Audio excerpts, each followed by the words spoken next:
Welcome to Linda's TV show. If it is your first time of stopping by or coming across my YouTube channel, you are highly welcome. Please, I beg you for this favor, click on that red button that says subscribe.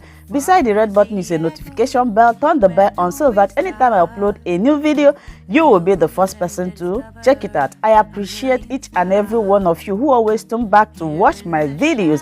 Like you know, I present news on daily basis to you. So after watching the video, you are free to criticize and leave your comment constructively. Share the video. Yeah, you can share it to your family, friends, anybody that you can, so that they themselves will be informed. Now I present to you another interesting or informative video which we are going to watch together. Yeah, I'm going to watch this video together with you. Then we'll come to the comment section to talk about it.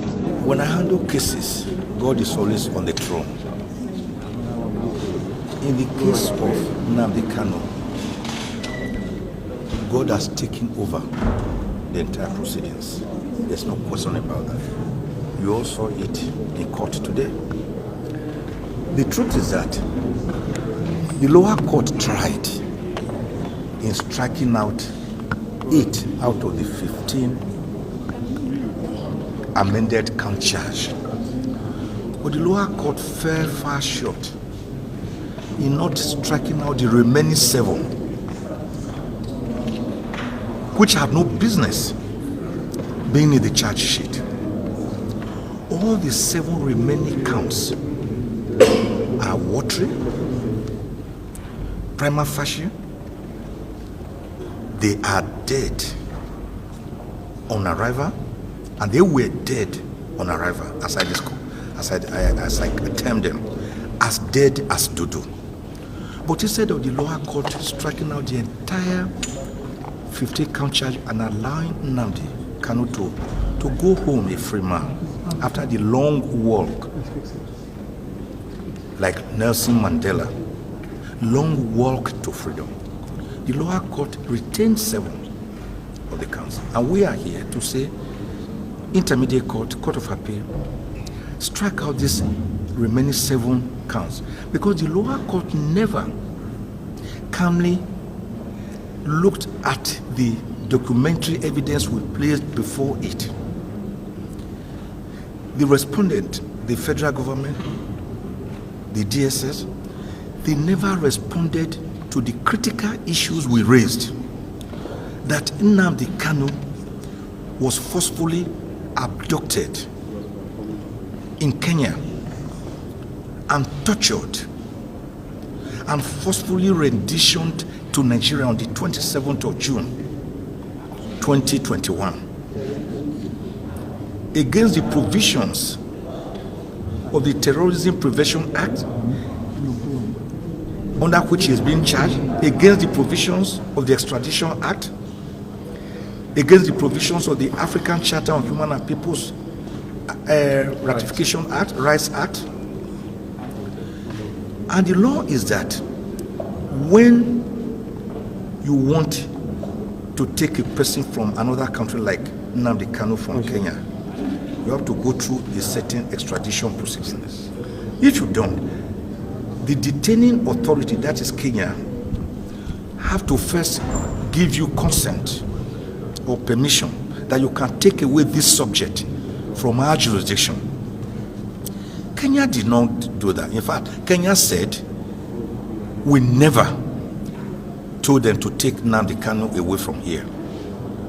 So what the government did was to apply brute force, Vietnamese, in a most savage manner, by capturing Nnamdi Kanu the same way the federal government had done against Umaru Diko, who was Shagari's minister. And we have cited several cases before the court in other jurisdictions to show that a person you have brought in forcefully cannot stand trial on counts that were existing before you brought him back, which did not amount to the offense you are now saying he has committed. And by the way, the Federal High Court Act, the Administration of Criminal Justice Act, and Supreme Court and Court of Appeal decisions say when you are charging a person for a criminal offense, you must state with particulars the place where he allegedly committed the offense, the time, the venue. But in this case, all the remaining 7 counts, they are saying, 6 of them, that Nnamdi Kanu made certain broadcasts. Broadcasts from where? From the spirit world, you did not tell us. From Ghostland, you did not tell us. And you know what they did? That was because in an earlier objection to the first charge, where they said he made the broadcast from the United Kingdom, they tried to run away from that by now saying he made the broadcast without stating where he made the broadcast from.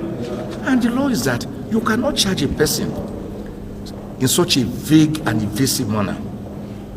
The Federal High Court does not have global jurisdiction over crimes allegedly committed in other parts of Nigeria. The only count that they mentioned a venue was one of the counts where he was accused of importing a transmitter, and that it was accosted at Obolo Isuzo in Ihiala local government area of Anambra State. Of course, Ihiala local government area of Anambra State is not within the jurisdiction of the Federal High Court, such as to preside over the matter against Nnamdi Kanu in that respect. There is another point also, which is that he is being tried for allegedly committing these acts as a member or leader of IPOB. Because according to the federal government, IPOB has been banned or proscribed. Meanwhile, we have since filed an appeal against this proscription, and the appeal is pending, is extant before the same court, at the Court of Appeal. And you cannot begin to carry out a charge against a person based on a foundation which we are telling the Court of Appeal to remove. The question you should ask yourself is simple. Were Nnamdi Kanu to be tried and convicted, God forbid, and the Court of Appeal later finds out or discovers that IPOB was illegally and unlawfully and wrongfully proscribed, what do you do about that? So we are saying the law is that they should wait whether the doctrine of least pendant, they should wait first for this court to determine the proscription of IPOB, whether it was lawful or illegal. And they are jumping the gun. So all in all, Nnamdi Kanu has no case against him at all. He is being kept in detention by the same DSS who investigated him, the same DSS who arrested him, the same DSS is detaining him, the same DSS is still keeping him in custody, the same DSS through the federal government is also prosecuting him. So where is the justice when you are the investigator, the arrestor, the accuser, and the prosecutor? Where is the justice? Justice is not only for the government, it is also for citizens like Nnamdi Kanu. Nnamdi Kanu has not done anything wrong. And we have been able to demonstrate in our brief before the Court of Appeal, as we did before the lower court, that Nnamdi Kanu never jumped bail. You jump bail when you voluntarily escape from trial and refuse to attend trial. But we all saw that on the 16th of September 2017, Nnamdi Kanu was with his late father, Eze Kanu, in his ancestral home in Umuahia, Afarauku, Ibeku, Umuahia, Abia State, when the federal government, using the army through Operation Python, invaded the home and killed in cold blood 28 unarmed Nigerians. Nnamdi Kanu managed to escape by providence. No. Are you saying that he should have waited for you to kill him when every evidence pointed to the fact that he was to be eliminated. And when he escaped to Israel, he quickly deposed to an affidavit giving circumstances under which he came. So he never jumped bail. This thing must be clear to the public that Nnamdi Kanu was enjoying his bail from 2015. He never jumped bail for one day until they forced him to flee.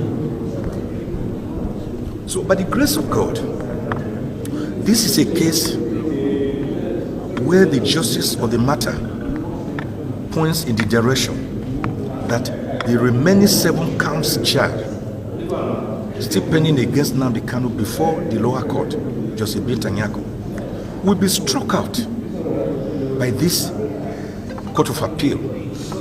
And Nnamdi Kanu, after the long walk, will walk into freedom and will become a free man. And by the way, it is even advisable that he walks into freedom, because as we speak today, I learned the entire Southeast is in a lockdown. Nnamdi Kanu has therefore become a metaphor for the struggle of a people, the Indigo race,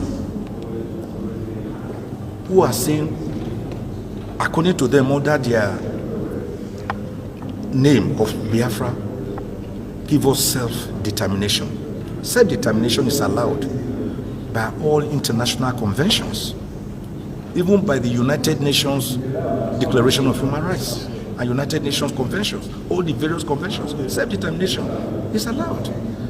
And he is saying, let my people go. And he never did that violently. We all saw that IPOB people were always on the street marching, blowing whistle, wearing beret. They never killed anybody until the government itself introduced violence. Today, for example, I learned the Southeast is locked down. Does the federal government still want that? Does the judiciary want that? Let us all have peace and amity, because this country is one and it belongs to all of us. So I believe, by the grace of God, that Nnamdi Kanu will be set free by this Court of Appeal. Thank you for always watching Linda's TV show.